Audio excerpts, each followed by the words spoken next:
Failure is not an option. That definitely needs the hand motions. So, social incentives or financial incentives. This is a key management and business question which has a long, contested and absolutely fascinating history. Before I became an academic, I had a lot of jobs, and one of them was in a call centre. I would sit in the same desk every day, and there was a mission statement on the wall right near me about eye height. I vividly remember to this day, at the bottom, there's a single sentence separate from the rest of the text that said, "Failure is not an option."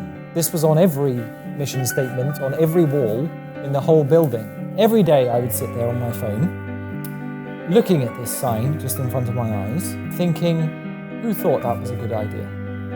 This question about work incentives stayed with me ever since.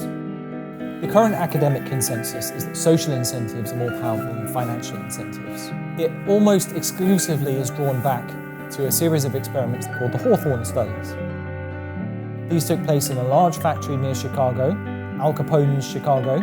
The main lesson that people take from the Hawthorne Studies, sociological factors, psychological factors, cultural factors are more motivating to workers and employees than pay ones are. It must be one of the most taught case studies in business and management studies the globe over to this day.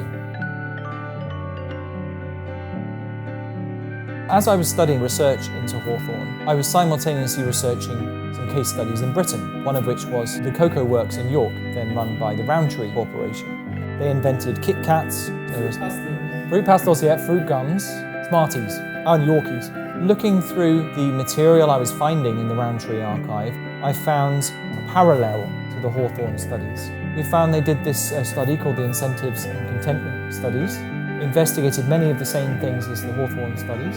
But the interesting thing, the Roundtree Studies discovered that financial incentives are actually more powerful than social incentives. The historical record has been, for multiple reasons, misbalanced, and only one part of the history became very influential, and the other part became forgotten quite quickly.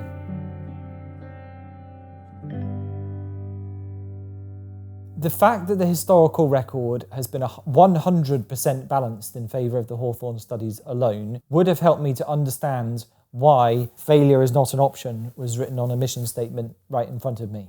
Rediscovering the Roundtree Studies and their conclusions is hopefully shifting management thought a little bit in favour of workers' pay, housing, pensions, cost of living, these kinds of things that were for many years unfashionable to discuss in management circles, and to downplay perhaps the importance of mission statements. I think we probably won't be rid of them forever.